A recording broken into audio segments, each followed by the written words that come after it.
Assalamualaikum warahmatullahi wabarakatuh.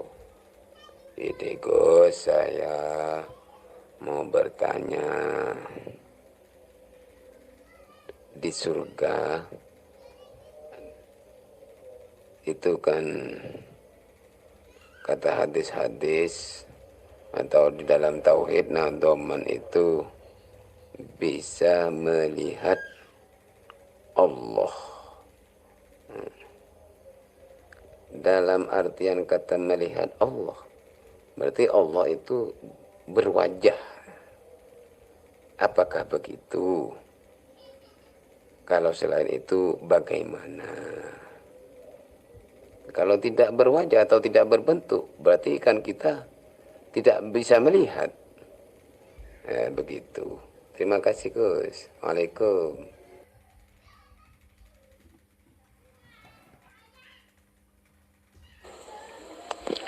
Alhamdulillahirrabbilalamin. Benar Kang Mas, kenikmatan yang paling agung di surga itu adalah menyaksikan wajhullah.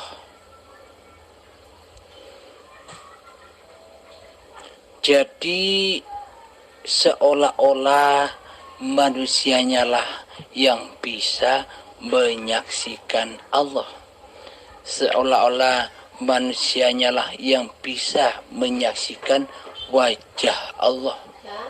Berarti bila manusia bisa menyaksikan wajah Allah, berarti Allah tidak lagi laisa kamislihi syai'un. Batalah laisa kamislihi syai'un ya Allah bila bisa menyaksikan Allah. Karena apapun yang disaksikan oleh manusia selama ini adalah makhluk. Bila Allah bisa disaksikan oleh manusia, berarti Allah makhluk. Alhamdulillahirrabbilalamin. Perlu diketahui bersama, tak satu pun manusia bisa menyaksikan Allah bila manusianya masih wujud jadi Allah, bila manusianya masih berkuasa seperti Tuhan di hatinya.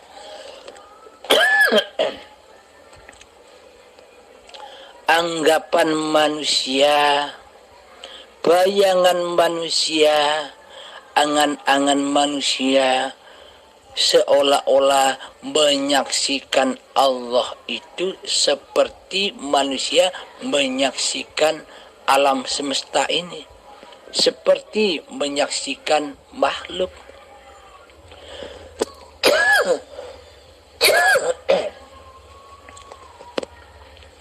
Akan tetapi hakikatnya yang menyaksikan Allah itu ya Allah. Tak satu pun manusia bisa menyaksikan Allah kecuali Allah. Apa artinya? Sama halnya dengan menyembah dan mengabdi. Tak satu pun manusia bisa menyembah Allah. Tak satu pun manusia bisa mengabdi kepada Allah kecuali Allah. Araftu Rabbi birabbi. Aku mengenal Tuhanku dengan Tuhanku. Tanpa Allah maka tak akan bisa kenal Allah. Berarti yang bisa mengenal Allah itu adalah diri zatnya sendiri, hidupnya sendiri. Ketika manusia masih wujud diri manusianya, berarti Allahnya kan Adam. Jika manusia masih merasa wujud di hatinya, berarti Allah Adam. Allah tiada. Berarti yang bisa menyaksikan hidup diri kita sendiri, ya kan kita sendiri. Orang lain takkan tahu isi hati kita kecuali kita sendiri. Begitu juga Allah. Yang tahu Allah, ya Allah. Ketika manusia kita sudah rela, sudah ridho, sudah menyadari hakikat sifat jati diri manusianya yang adam, yang kebalikan dari sifat Allah. Ketika manusianya sudah tak ada, ketika manusianya sudah gaib, maka nyatalah Allah. Maka hidup ini Allah. Inilah yang dimaksud menyaksikan Allah itu. Di Al-Quran ataupun di hadis, ya ini maksudnya. Bukan manusianya yang bisa menyaksikan Allah. Berarti bila manusia yang masih wujud manusia di hatinya bisa menyaksikan Allah, berarti Allah itu makhluk, bukan Tuhan. Jadi ketika manusianya sudah lengser menjadi Tuhan, maka Allah lah yang mentuhani seluruh manusia. Jadi yang bisa menyaksikan hidup, ya hidup itu sendiri. Yang bisa menyaksikan Allah, ya Allah sendiri. Begitu maksudnya. Buktinya, bukti surga itu apa sih? Bukan surga-surgi yang kita harap-harapkan selama ini. Surga-surgi hanya bayangan angan-angan saja. Coba kita logikakan. Kita buktikan surganya Allah. Ketika sudah nyata bahwa hidup ini Allah, berarti yang menggerakkan badan, yang memakankan badan, yang menghidangkan makanan-makanan yang enak yang kita santap, berarti kan Allah yang mengatur di dalamnya. Kita ingin makanan ini, tersedialah makanan ini. Allah lah yang menyediakan, Allah lah yang memasakkan, Allah lah yang menghidangkan di depan kita, Allah lah yang menyuapinya, Allah lah yang memilah-milah hasil makanan itu. Nah, itu kan surga. Itulah yang dimaksud surga. Makhluknya menikmati tanpa ia berusaha. Bagaimana mungkin yang Adam, yang mati bisa berusaha? Tapi hiduplah yang mengusahakannya, hiduplah yang mengadakannya, hiduplah yang menyuapinya, hiduplah yang meminumkannya, sehingga hidupnya lah pula yang memilah-milah apa yang ada di pencernaan kita. Hiduplah yang menjaga detak jantung kita, hiduplah yang menjaga hati kita, hiduplah yang menjaga, yang mengedarkan darah sehingga kita sehat. Bila kita menyadari itu, itulah yang dimaksud surga di sisi Allah. Ya ayyatuhan nafsul mutmainnah, wahai jiwa-jiwa yang tenang, yakni jiwa-jiwa orang yang beriman kepada Allah.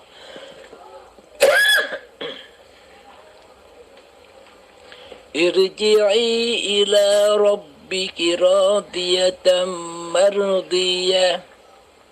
Pulanglah kalian, kembalilah kalian, roji'unlah kalian dengan rela dan ridho kepada Allah, maka Allah akan meridhoimu. Pulang maksudnya bagaimana? Pulang kepada ketiadaannya dan nyatakan, ikrarkanlah di hati bahwa hidup ini Allah. Inilah yang dimaksud roji'un. Inilah yang dimaksud pulang dengan rela dan ridho mempersembahkan kembali bahwa hidup ini Allah. Fadkhuli fi ibadi, dan masuklah kalian di dalam hamba-hambaku yang mengabdi. Nah, ketika kita sudah rela dan ridho kembali kepada Allah, menyatakan, mengikrarkan dalam hati bahwa hidup ini Allah, itulah yang dimaksud mengabdi. Itulah yang dimaksud menyembah. Itulah yang dimaksud menyaksikan. Bersaksi, asyahid, Allah lah yang maha bersaksi. Wadkhuli jannati, dan itulah surga, masuklah kalian di dalam surgaku, jannahku. Nah, nyata bukan? Itulah surga di sisi Allah. Ketika manusia sudah masuk di dalam surganya Allah yang seperti ini, maka nikmat yang terindah adalah menyaksikan Allah di segala keadaan, apa-apa yang kita, seolah-olah kitalah yang mengerjakan. Kita sudah menyaksikan Allah lah yang berperan di alam dunia ini dan di alam akhirat. Alam akhirat itu apa? Bukan nanti. Alam akhirat itu ya sekarang, ketika diri manusia kita sudah sadar, sudah mengabdikan lagi bahwa hidup ini Allah, maka akhirlah kemanusiaannya. Yang ada hanya Allah. Itulah yang disebut akhirat. Nyata bukan?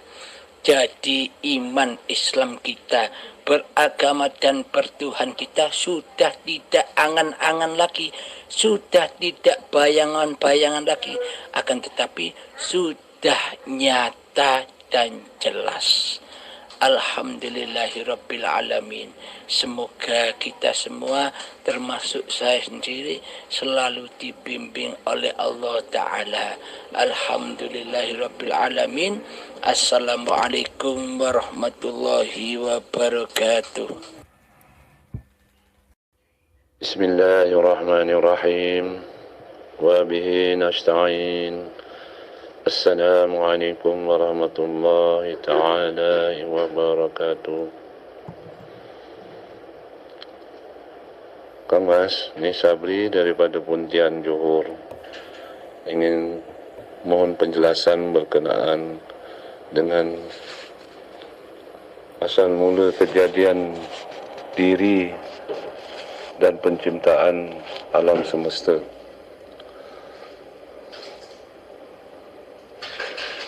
Terdapat banyak pendapat daripada golongan-golongan tertentu, umpamanya daripada golongan tasawuf mengatakan bahawa kejadian diri dan makhluk serta alam semesta itu bermula daripada zat yang halus. Allah SWT umpama sebiji pasir yang halus di padang pasir yang luas. Bila Allah SWT berfirman kun, maka terjadilah kesemua kejadian di alam semesta ini. Kemudian pendapat kedua daripada golongan ahli-ahli tarekah yang saya bacalah mengatakan bahawa kejadian manusia dan segala makhluk alam di alam semesta ini daripada Nur Muhammad. Manakala daripada teori sains mengatakan bahawa kejadian alam semesta dan juga makhluk ini ialah apabila berlaku satu letupan besar yang disebut Big Bang. Mengikut mereka lah, maka terjadilah keseluruhan alam semesta ini. Jadi kalau mengikut pendapat, pada hakikatnya kejadiannya itu sebenarnya bagaimana ya pada pendapat Kang Mas? Kalau boleh diperjelaskan Kang Mas. Jadi itu sajalah soalan saya. Mudah-mudahan Kang Mas dapat jelaskan. Ucapkan terima kasih sebelumnya ya.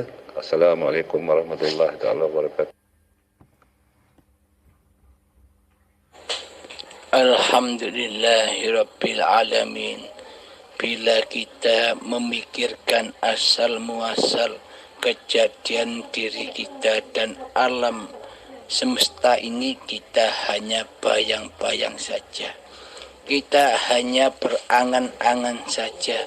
Kita hanya berimajinasi saja. Tidak nyata, hanya bayang-bayang. Sehingga kita membayang-bayangkan, mengilustrasikan seperti yang di YouTube itu.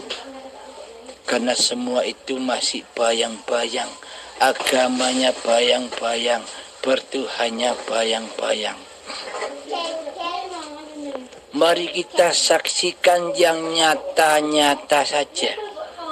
Awal mula terciptanya diri kita adalah ketika detik akil balik tiba. Itulah awal penciptaan diri manusia kita sebagai tamu di dalam Masjidil Haram dan Baitullah, yakni sebagai tamu saja yang mengembara, mampir sejenak di dalam badan dan hidup. Badan inilah Baitullah dan hidup inilah Allah. Badan inilah Masjidil Haram maksudnya, dan hidupnya ini hayatullah. Jadi dipesan oleh Allah, wa ma khalaqtul jinna wal insa illa liya'budun. Tidak kuciptakan jin dan manusia hanyalah untuk mengabdi kepadaku. Jadi didatangkannya kita ketika detik akil balik hanya untuk mengabdi, menyaksikan Allah, bersujud kepada Allah di dalam badan ini, yakni hati mengikrarkan bahwa hidup ini Allah, dijaga itu. Akan tetapi ketika detik akil balik kita sebagai tamunya Allah, kita berkhianat, kita mendolimi Allah, kita mensekutukan Allah dengan diri manusia kita, sehingga kita menguasai bahwa hidupnya Allah ini hidup manusianya. Kita menguasai bahwa Masjidil Haram, badan ini badan manusianya. Inilah awal penciptaan kita. Inilah asal muasal diri manusia kita. Dengan hiduplah maka terciptalah alam semesta ini. Tanpa adanya hidup, apakah kita bisa menyaksikan alam semesta? Menyaksikan galaksi-galaksi yang di YouTube, menyaksikan angkasa, luar angkasa, menyaksikan gunung-gunung, hutan-hutan, laut-laut, dan segala sesuatu bisa kita pandang, bisa kita ciptakan kewujudannya karena adanya hidup. Tanpa adanya hidup, apakah kita bisa menciptakan, mewujudkan apa-apa yang kita pandang dan apa-apa yang kita dengar? Dengan Allah lah sang pencipta, maka nyatalah wujud alam semesta ini dalam pandangan ini. Inilah asal mula alam semesta ini. Adanya alam semesta ini karena adanya kita. Coba seumpama kita tidak hidup, apakah alam semesta ini ada? Apakah alam semesta ini terwujud tanpa adanya diri kita? Nah, kembalikan lagi kekuasaan penglihatan pada diri kita kepada basirohnya Allah. Ternyata Allah lah yang menciptakan, yang memandang, yang mewujudkan alam-alam yang sudah kita lihat. Alam semesta ini yang sudah kita lihat ciptaan Allah. Allah lah wujud hiduplah yang mewujudkan semua itu. Inilah yang lebih nyata daripada kita mendengarkan dongeng-dongeng yang tidak nyata, dongeng-dongeng imajinasi saja. Lebih baik kita saksikan yang nyata-nyata saja. Dengan kenyataannya Allah Ta'ala. Alhamdulillahirabbil alamin. Semoga bisa dipahami ya Kang Mas. Akhir kalam, assalamualaikum warahmatullahi wabarakatuh. Assalamualaikum warahmatullahi taala wabarakatuh. Kang Mas, terima kasih Kang Mas. Kang Mas betul-betul banyak telah membantu Kang Mas. Sekarang ini aku beribadat, benar-benar merasakan nikmat beribadat Kang Mas. Hatinya tenang, pikirannya tenang. Hanya ingat pada Allah SWT Kang Mas. Subhanallah, subhanallah. Terima kasih Kang Mas. Lagi-lagi bila Kang Mas jelaskan yang ini tadi ni, yang berkenaan dengan asal muasal kejadian ni, betul-betul meresap di dalam jiwa Kang Mas. Jadi tak tahu apa lagi yang nak diucapkan. Rasa penghargaan, rasa terima kasih kepada Kang Mas. Meskipun benda tu ialah benda ni kita dipertemukan dengan kehendak Allah tu. Jadi alhamdulillah Kang Mas, selama ini yang aku cari-cari, aku telah terjumpa Kang Mas. Ya, terima kasih. Semoga Kang Mas dimuliakan Allah SWT, dilindungi Allah SWT, diberikan kebahagiaan dunia dan akhirat untuk Kang Mas keluarga. Assalamualaikum warahmatullahi wabarakatuh. Assalamualaikum warahmatullahi wabarakatuh, Yai. Saya Rialat dari Pekalongan mau bertanya kembali lagi, Yai. Begini, Yai. Setelah diri manusia sudah kembali fitrah seperti bayi yang baru lahir, yang hanya bisa makan dan minum disuapi sama orang tuanya. Nah, yang saya tanyakan, setelah bisa kembali seperti bayi, kehidupan kesehari-hariannya itu apakah harus seperti bayi ataukah harus bagaimana, Yai?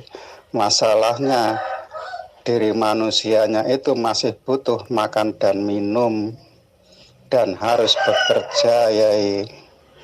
Mohon penjelasannya, hidup yang dikerjakan untuk selanjutnya itu bagaimana, Yai?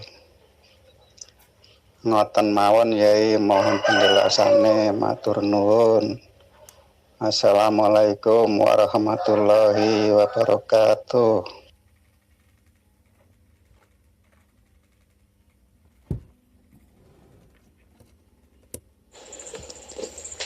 Alhamdulillahirabbil alamin.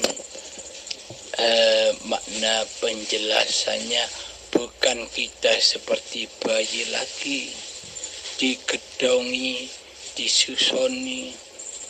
Yang dimaksud seperti suci, seperti bayi lagi, kita di dalamnya sudah tak merasa ada, sudah fana, sudah gaib kemanusiaannya. Yang memperjalankan, yang mempergerakkan badan-badan ini sudah bukan manusia kita, sudah bukan kekuasaan manusia kita, sudah bukan hidup kita lagi. Sebagai manusia yang dulu mengaku-ngaku sebagai Tuhan yang menguasai hidup dan badan serta apapun yang digerakkan oleh badan. Ketika sudah suci keberadaan, kewujudan manusianya, kita hanya sebagai penyaksi penyaksi adanya Allah, penyaksi hidupnya Allah, penyaksi wujudnya Allah yang nyata ini. Jadi kelakuan tindak laku kita sehari-hari ya tetap seperti itu. Tapi bedanya kondisi hati. Dulu sebelum kita mengenal Allah, seakan-akan kitalah yang jadi Tuhan. Seolah-olah kitalah yang berkuasa atas seluruh gerak laku tingkah badan kita. Seolah-olah kitalah yang menjadi Tuhannya. Akan tetapi setelah kita mengenal Allah, ketika kita sudah mengenal siapa sih hakikat diri manusiaku halim ini, oh ternyata hakikat sifat diri manusiaku halim ini ternyata kebalikan dari sifatnya Allah. Oh ternyata selama ini Allah lah yang berlaku, bukan Abdul Halimnya yang berlaku. Abdul Halim itu sifatnya seperti sifat muhalnya Allah. Bila Allah yang wujud, maka Abdul Halimnya wajib goib, wajib tiada, wajib mati, keberadaan, kehidupan, pengakuan hidup halimnya. Karena ternyata yang punya hidup itu hanyalah Allah, yang punya kekuasaan itu hanyalah Allah. Oh ternyata dulu halim ketika kerja, ketika makan, ketika minum, ketika memasak, semuanya ternyata Allah lah yang menguasai di dalamnya. Berhubung Abdul Halim selama ini buta akan Allah, sehingga hatinya seperti batu yang keras melebihi kerasnya batu, sehingga tersiksalah Abdul Halim di dalamnya selama belum mengenal Tuhannya. Disiksa dengan rasa ketakutan, disiksa dengan kebutuhan keduniawian, disiksa dengan kebutuhan mencari nafkah keluarganya, disiksa babakan dunia, disiksa oleh persaingan mencari dunia. Karena selama ini Abdul Halimnya lah yang merasa berkuasa. Karena selama ini Abdul Halimnya lah yang merasa wujud dan merasa hidup. Karena itulah azab Allah, siksa Allah, kita diperbudak oleh dunia. Jadi syariat-syariat yang dulu pernah kita kerjakan tetaplah demikian, tidak merubah apapun. Yang dirubah hanyalah iman, yang dirubah adalah kondisi hati, yang dirubah adalah merontokkan, menggulingkan kekuasaan Abdul Halim atau nama diri manusia kita yang mentuhani hati, yang mentuhani jiwa, yang mentuhani nyawa, yang mentuhani roh, dan yang mentuhani kehidupan selama ini. Nama-nama yang menguasai dirontokkan, dikembalikan, diabdikan kembali, bahwa yang punya nama nyawa, jiwa, roh, hati, hidup, dialah Allah. Allah itu hanya sebuah nama, namanya hidup. Alhamdulillahirabbil alamin. Ingatlah, tiada yang bisa mengubah syariat. Yang dulunya syariatun nas, ubahlah dengan syariatullah. Apapun yang kita kerjakan seperti dulu, tinggal merubah kondisi hatinya. yang dulunya kondisi hati kita selalu linafsi, dirikulah yang berkuasa di dalamnya, akan tetapi kita rubah dengan lillahi ta'ala. Inilah yang disebut iman. Inilah yang disebut menghamba, mengabdi kepada Sang Pencipta. Jadi tidak merubah apapun syariat-syariat yang pernah kita kerjakan, yang setiap hari kita kerjakan. Hanya merubah iman di hati saja, merubah kondisi hati saja. Yang dulunya nama kita yang maha besar, sekarang hapuslah nama manusia kita di hati kita. Gantilah dengan nama Allah lah yang maha besar. Jadi yang bisa memaha besarkan Allah, ya Allah sendiri, bukan manusia kita. Alhamdulillahirrabbilalamin. Semoga bisa dipahami ya Kang Mas. Alhamdulillahirrabbilalamin. Akhiru kalam. Assalamualaikum warahmatullahi wabarakatuh. Alhamdulillah yai matur nuwun sanget dumateng sedaya penjelasanipun ingkang saged dipahami dengan jelas dan gamblang serta nyata adanya yai.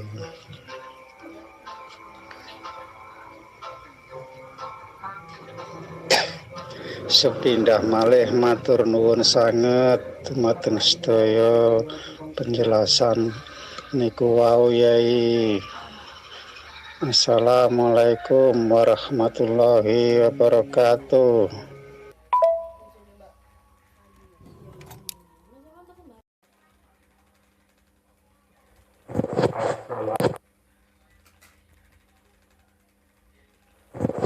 Assalamualaikum Kang Mas.